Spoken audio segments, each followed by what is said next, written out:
Magnituds elèctriques: el voltatge, la resistència i la intensitat. Una magnitud elèctrica o una magnitud és algo que podem mesurar, és una cosa que li podem assignar un valor després de realitzar la mesura. Hem vist que l'electricitat la podíem assimilar a un circuit hidràulic en el que les gotes d'aigua van per dins d'una canonada i a la quantitat d'aquestes gotes d'aigua o d'electrons li diem la intensitat. Aquí està representada la intensitat en verd. Aquest és un electró intentant passar per un circuit elèctric. El voltatge és la pressió que exercim per a que la càrrega elèctrica vagi d'un lloc a un altre. On hi ha molta concentració de càrregues elèctriques i on hi ha poques, les càrregues elèctriques aniran de molta concentració a menys concentració. I a aquesta pressió li diem voltatge. Les càrregues elèctriques també trobaran amb impediments per a passar pel conductor. I a aquest impediment li direm la resistència.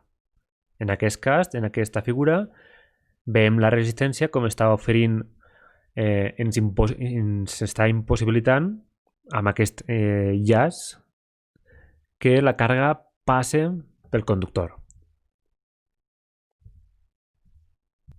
Així, les principals magnituds que cal tenir en compte en els circuits elèctrics són el voltatge, de color groc, la intensitat, de color verd, i la resistència, a banda de la potència. La resistència. R majúscula. La resistència d'un element és l'oposició que ofereix al pas del corrent. Ho mesurarem en ohms i els ohms se representen mitjançant aquesta lletra grega, omega. Ho podrem calcular el valor de la resistència de cada element amb la següent expressió. R vol dir resistència, és igual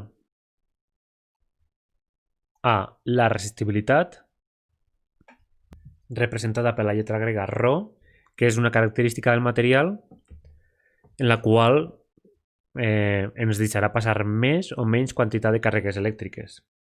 Aquí, en aquest cas, en aquesta figura, la resistibilitat del material és alta, ja que no deixa passar la càrrega elèctrica de color verd. La L, longitud del conductor, i la S, secció del conductor. Per tant, de l'expressió deduïm que a més resistibilitat i longitud del conductor tindrem una major resistència del pas de les càrregues pel corrent i a una major superfície o secció del conductor una menor resistència, ja que està dividint. La tensió ho representem mitjançant l'increment de V baixa majúscula, increment de voltatge. A la tensió també li podem dir voltatge o diferència de potencial.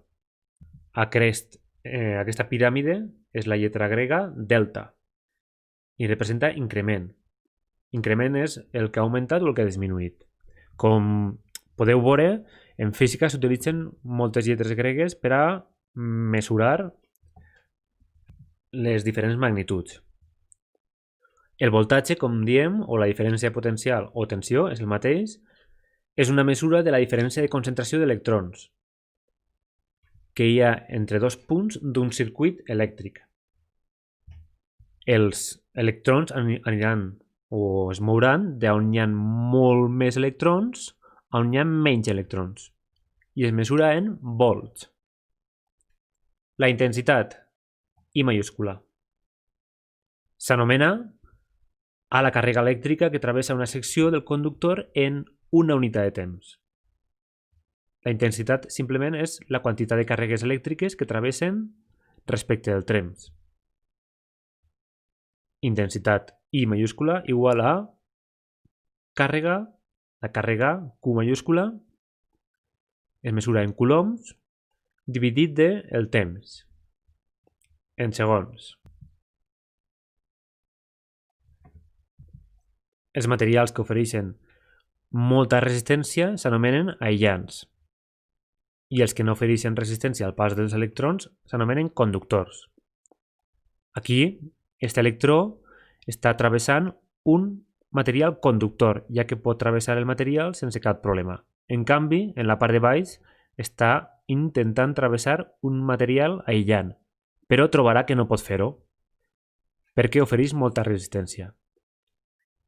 El que està al mig se diu semiconductor.